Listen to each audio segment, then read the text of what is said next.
जय जगन्नाथ मु ज्योतिर्विद डॉक्टर भवानी शंकर महापात्र आपण मानक भाग्य दर्पण कार्यक्रम को स्वागत जनाऊँ। दर्शक बंधु एबे आसंतु जानिबा अनेक समय जन्म जातक जन्म कुंडली ग्रह स्थिति अनुसार व्यक्ति विशेष एकाधिक भूमि बा जमीर मालिकत्व बा मालिकत्व लाभ करिथांती मालिकना लाभ करिथांती। अनेक व्यक्ति विशेष भाग्य एकाधिक भूमि बा जमी रही थाए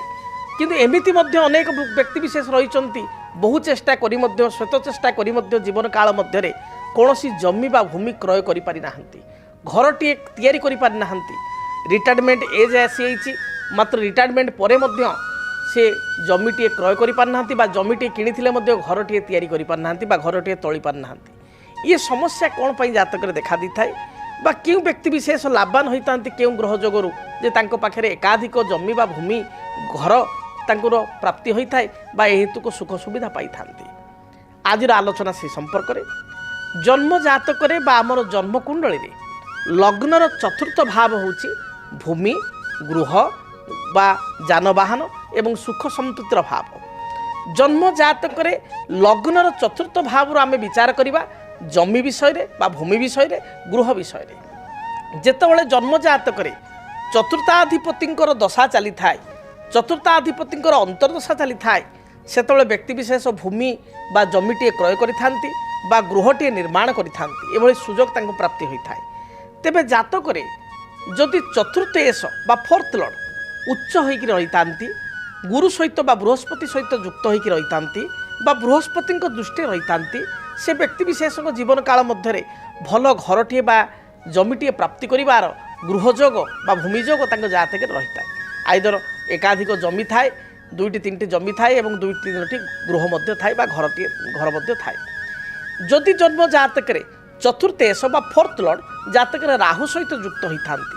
केतु सहित युक्त होइथांती बा चतुर्थाधिपति जातक नीच थांती जातक जमी बा भूमि को नहीं समस्या होइथाए। व्यक्ति विशेष अनेक चेष्टा करी मध्य भल जमीटे बा भूमिटे पाई पारि न थाए। से भली भाव रे जदि जातक चतुर्थाधिपति राहु सहित युक्त अछंती बा राहु दृष्टि अछंती जातक चंद्र शनि जेकोसी राशि रे आपनकर जेकोसी लग्न होई पारे जेकोसी राशि होई पारे चंद्र शनि गोटाए राशि रे बा गोटाए घरे अछंती। ए परिस्थिति रे व्यक्ति विशेष जमी अर्थ बहु कष्ट रे अर्थ जमा करी करी भूमिटे क्रय कर दियंती बा घरटे तोलिबा काम आरंभ कर दियंती मात्र से घर तोला काम इनकम्प्लीट हो जाए टाइमली ताको कंप्लीट करि पारंती नाही बा जमीटे पई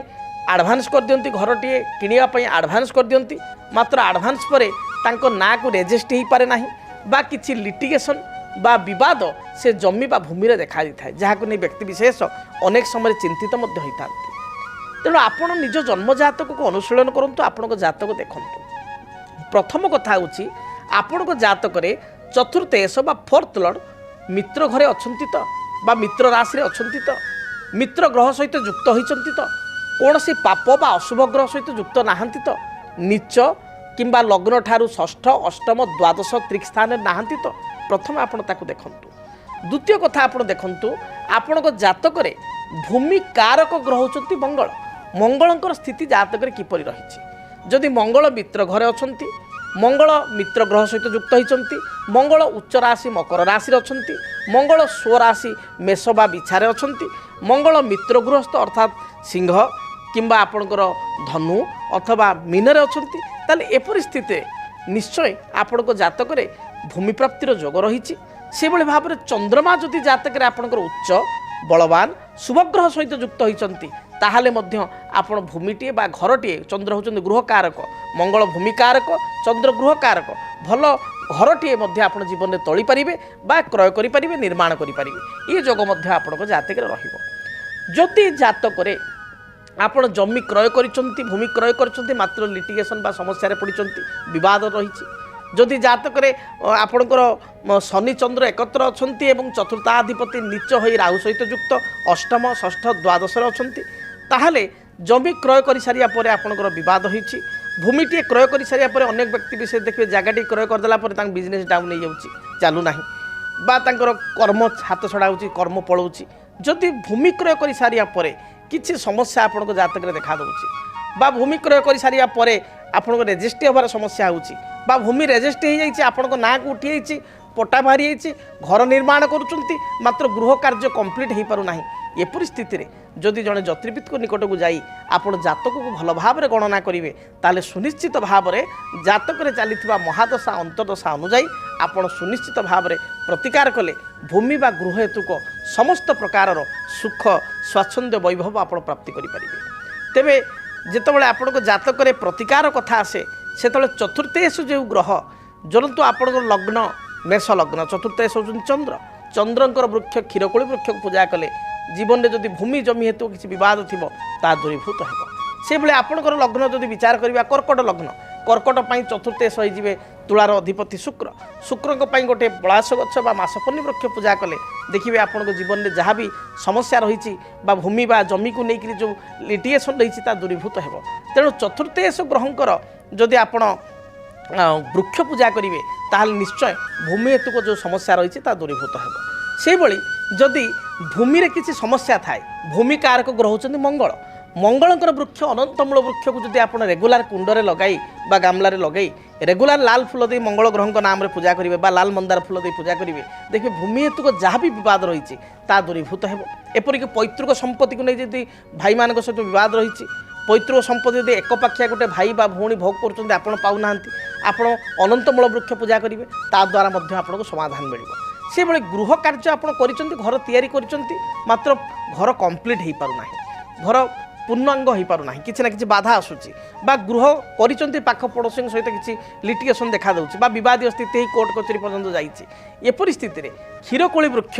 ଚନ୍ଦ୍ରଙ୍କର ବୃକ୍ଷ ଯିଏକି ଗୃହ କାରକ ତାଙ୍କର ବୃକ୍ଷକୁ ଧଳା ଫୁଲ ଦେଇ ସୋମବାର ଠାରୁ ରେଗୁଲାର ପୂଜା କରନ୍ତୁ ଦେଖିବେ ଯାହା ବି ସମସ୍ୟା ରହିଛି ଦୂରୀଭୂତ ହେବ। ମୋଟାମୋଟି ଆପଣଙ୍କୁ କହିବି ଆପଣଙ୍କ ଜନ୍ମ ଜାତକରେ ଯଦି କିଛି ସମସ୍ୟା ରହିଛି ଜମି ଭୂମି ଗୃହକୁ ନେଇ ଆପଣ ଜନ୍ମ ଜାତକକୁ ଗଣନା କଲେ ଦଶା ଅନ୍ତର୍ଦଶାକୁ ବିଚାରକୁ ନେଲେ ଗ୍ରହର ସ୍ଥିତି ଅନୁସାରେ କିଛି ପ୍ରତିକାର କଲେ ସୁନିଶ୍ଚିତ ଏ ସମସ୍ୟାର ସମାଧାନ ଜ୍ୟୋତିଷଶାସ୍ତ୍ରରେ ରହିଛି ଏବଂ ଆପଣ ପାଇପାରିବେ। ଯଦି ଆପଣଙ୍କ ଜୀବନରେ ବ୍ୟକ୍ତିଗତ ପାରିବାରିକ ସମସ୍ୟା କର୍ମକ୍ଷେତ୍ର ନିଯୁକ୍ତି ବୈବାହିକ ସମସ୍ୟା ବାସ୍ତୁ ଦୋଷ ଏବଂ ମାଲି ମକଦ୍ଦମା ଆଦି ସମସ୍ୟା ଥାଏ ତାହେଲେ ସମସ୍ୟାର ସମାଧାନ ଓ ପରାମର୍ଶ ପାଇଁ ଆମକୁ ଯୋଗାଯୋଗ କରନ୍ତୁ। ଜ୍ୟୋତିର୍ବିଦ doctor Bhabani Shankar Mahapatra Budheswari colony plot number 26 Bhubaneswar phone number 9776833302 9439444924 ଆମର ୱେବସାଇଟ୍ www.srijagannathastro.com। କେମିତି କଟିବ 2026 ମସିହାରେ ଆପଣଙ୍କ ଭାଗ୍ୟ କେଉଁ ରାଶିରେ ରହିବ ସମସ୍ୟା ଆଉ କିଏ ହେବେ ଲାଭବାନ କେମିତି ରହିବ ମେଷଠାରୁ ମୀନରାଶି ପର୍ଯ୍ୟନ୍ତ ଭାଗ୍ୟଫଳ ଜାଣିବା ପାଇଁ ଦେଖନ୍ତୁ ଆମ କାର୍ଯ୍ୟକ୍ରମ 2026 ଭାଗ୍ୟଫଳ 2026 ମସିହାର ଆପଣଙ୍କ ରାଶିର ସମ୍ପୂର୍ଣ୍ଣ ଭାଗ୍ୟଫଳ ଜାଣିବା ପାଇଁ ଚ୍ୟାନେଲକୁ ସବସ୍କ୍ରାଇବ୍ କରନ୍ତୁ ବେଲ୍ ବଟନକୁ ଅନ୍ କରନ୍ତୁ ଦେଖନ୍ତୁ DTV ଓଡ଼ିଆ DTV ଓଡ଼ିଆ ଦେଖିବା ପାଇଁ ସବସ୍କ୍ରାଇବ୍ କରନ୍ତୁ ଏବଂ ବେଲ୍ ଆଇକନ୍କୁ ମଧ୍ୟ ଦବାଇ ଦିଅନ୍ତୁ।